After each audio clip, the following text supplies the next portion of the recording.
Hey everybody, I'm Jean, and I'm so glad you're here for another message in our Let's Talk About collection. My hope is that conversations like the one we're about to have will give you the opportunity to talk about the things that are important in your life right now. Today, we're talking about a more serious topic that's a really important conversation to have. As we get started, I want you to know that your church is a safe place to ask questions and have conversations about difficult or confusing things. Even if it's awkward, uncomfortable, or hard to understand, the leaders in your church really believe that you're mature enough to have these kinds of conversations. So, today, we're going to talk about consent. To get us on the same page, I'm defining consent this way: to give permission for something to happen, or to agree to do something, or allow something to take place. You're giving your consent when you let your little sister borrow your sweater. You're giving your consent when you let someone play on your brand new gaming system. You're giving your consent when someone asks to take your picture and you agree. Usually,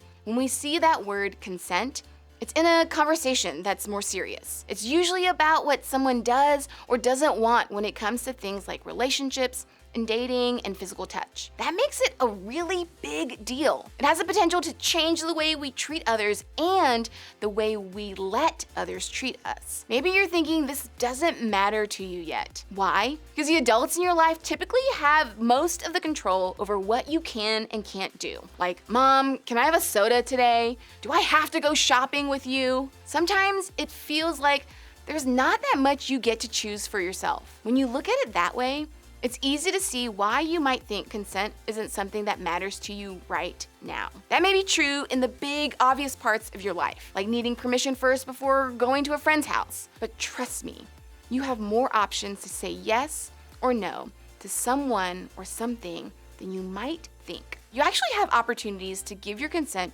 every day, especially when it comes to something like relationships, dating, and physical touch. You have the power to say yes or no.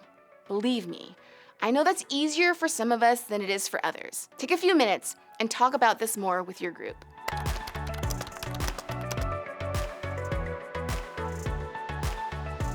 No matter how challenging it may be for you to say no to something you don't want, it's important for you to know that you have the power to choose for yourself, that you can speak for yourself, that it's okay to expect others to listen to and respect your answer. Now, maybe talking about consent feels difficult for you. Maybe you've been in situations where you didn't know what to do, or someone hasn't respected your answer when you said no to something. You've been asked to do things you didn't like or feel comfortable doing. You didn't want to do it and you weren't comfortable with it, but you felt pressured by the other person to give in. Maybe in that moment, you didn't know what to do. You didn't know how to express how it made you feel, or that you didn't want to do it. Or maybe you did speak up. The other person, they didn't listen. You didn't give your consent for them to talk to you, to touch you, to text you, or treat you a certain way, but they did it anyways. In case nobody has told you this before, that's not okay. I'm so sorry that happened to you. I hope you'll find time today to talk to somebody like a parent or your group leader to help you navigate what it feels like to have your consent ignored. Consent is really about the way we treat each other. That means in the same way you have a responsibility to give your consent, you also have a responsibility to respect the consent of others. Sometimes, this is a difficult thing to navigate in friendships, or kind of more than friendships. Maybe that's because when it comes to friendships or dating relationships, you're thinking more about what you want than what's best for the other person. Or maybe instead of thinking about what's right or best for the other person, you're just thinking about what you can get away with. Maybe they even said yes at first, but then they changed their mind and told you no. I mean, that's confusing, right? So what do we do with all of this? When it comes to consent, how do we choose to respect ourselves and others? When I'm not sure what to do or how to navigate a difficult or confusing conversation, I like to look at the one person I know I can trust to guide me towards what's best: Jesus. When we look back at the events of Jesus' life recorded in the Gospels, the first 4 books of the New Testament in the Bible, we never see him disrespecting, dishonoring, or disregarding other people. We don't see him choosing what's best for him over what's best for others. We don't see him doing anything other than leading with love and respect. His example is the ultimate example of what it looks like to love and respect others. So I think we can trust his words on it, right? In fact, let's take a look at something Jesus said that can help us start this conversation in the right place. My command is this: love each other as I have loved you. Greater love has no one than this, to lay down one's life for one's friends. Basically, Jesus was saying, you see the way I treat you, the way I care about, respect, and honor you, the way I put what's best for you over what's best for me, that's love. And that's what I want you to do for the people around you too. Jesus isn't asking us to literally lay down our lives like he did for us, but he is asking us to pay attention to what's best for someone else. He's asking us to listen to and respect the words, needs, and consent of others first. The conversation on consent doesn't stop there though. Later in the New Testament, we read a letter a man named Paul wrote to the followers of Jesus in Rome. Paul was a leader in the early Christian church. Because of that, he had a ton of influence in the lives of people who believed in Jesus back then. He wanted to use his influence to encourage and support them. He wanted to share wisdom on how they could live out the message of Jesus, like the words we just read. Let's look at something Paul said in his letter to the church in Rome that can help us understand what this looks like for us today. Be devoted to one another in love. Honor one another above yourselves. Paul said that one way we can show others that we care about them is by honoring them. Honor is a way to say that we treat others and ourselves with respect. When we honor someone else, we show them respect with words, with actions, thoughts, and behaviors.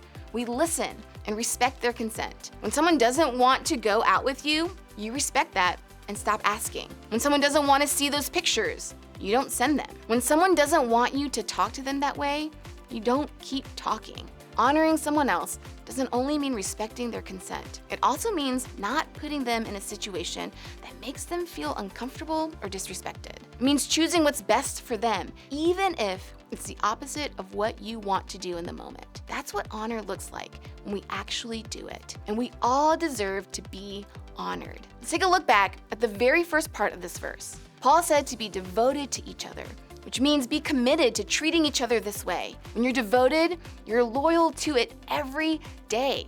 It becomes not just something we do, but a way that we live. When it comes to consent, it means being committed to treating someone else with love, respect, and honor all the time. Talking about consent and asking for permission is a lifestyle. And just as much as we should honor others, we should expect to be treated with the same honor. It's a standard you can ask for. You can choose to honor yourself and others. When someone doesn't honor you or gets angry that you ask to be honored, that's a sign. It signals that you need to take a step back from a relationship or a person who doesn't want what's best for you. This conversation may be complicated for some of you because you may have already had your consent ignored or disrespected. Or maybe you're recognizing for the first time the ways you haven't honored someone else's consent. It's never too late to start over. It's never too late to speak up.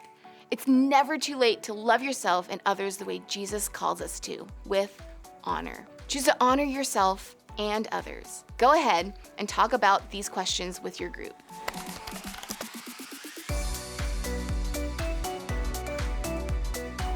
Okay, how do we do this? How do we actually show each other the honor we deserve? First, choose to honor others. Remember that choosing to honor someone is a decision we have to make. Choose to treat people with respect. So much of consent is about listening to the other person. Pay attention to their words, their actions, and even their body language. Decide that you're going to listen to and respect what they're saying or doing when it comes to consent. Then, expect to be honored by others.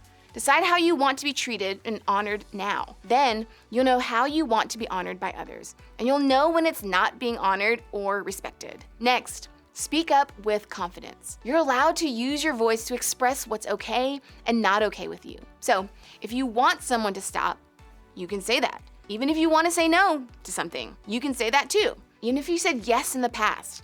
Even if you're not sure how the other person will feel.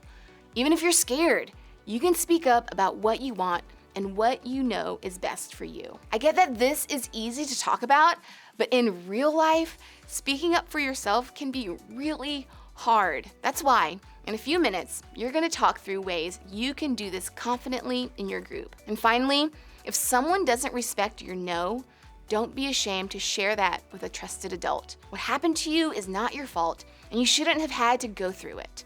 You can honor yourself by telling someone who can help you. And if you've already told an adult and they didn't get you the help that you needed or wanted, tell another adult you trust. Take a minute and think about an adult in your life who may be that person for you. Remember to choose to honor yourself and others. Doing this has the potential to make big changes for your lives and relationships. It has the potential to change the way we treat others and the way we expect others to treat us. Thank you for diving into this conversation with me and with your group today. As we end today, let's take some time to complete one final activity with your group.